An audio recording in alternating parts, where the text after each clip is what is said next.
So today we're going to be talking about the rights that juveniles have in the state of Georgia. Before we can talk about the rights of juveniles, there are a few terms we need to know to fully understand. The first one is reasonable suspicion. Reasonable suspicion is more than just a hunch. This is less than a probable cause, though. With probable cause, there's more of likelihood of an illegal behavior occurring. Unlike adults, in order for a juvenile to be taken into custody, however, the law enforcement officer only has to have reasonable suspicion. They only have to think there was an offense committed. The second one is self-incrimination. This is when you make a statement that blames yourself of a criminal offense that may lead to criminal action, either now or later. This may occur as a result of questioning, or it could be just a statement you made willingly. The Fifth Amendment of the Constitution protects a person from being required to incriminate oneself.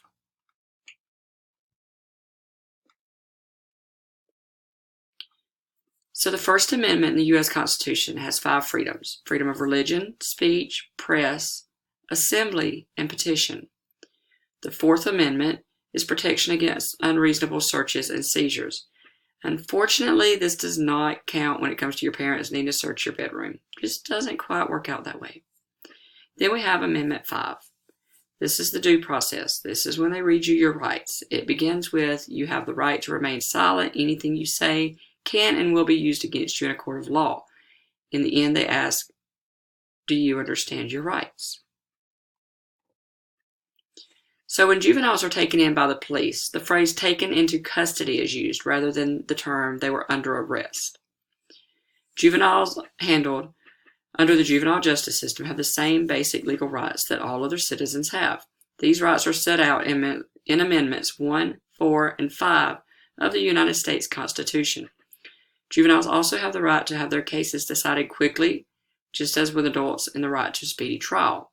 However, juvenile cases are decided by a judge rather than a jury. Again, we have the constitutional amendments 1, 4, and 5. 5 is the Miranda rights. You may also have heard it when people say, I'll take the 5th or I plead the 5th. So when a juvenile is taken into custody, he or she has several rights. The rights given to juveniles include the right to have a parent or guardian present before they can be questioned by authorities, the right not to have their names or pictures in public, the right to 2 phone calls, one for a parent and one to call an attorney, the right to not self-incriminate and to be counseled on what self-incrimination is, the right not to be placed with adult offenders, this is why we have our youth detention centers or YDCs, and the right for parents to be contacted immediately.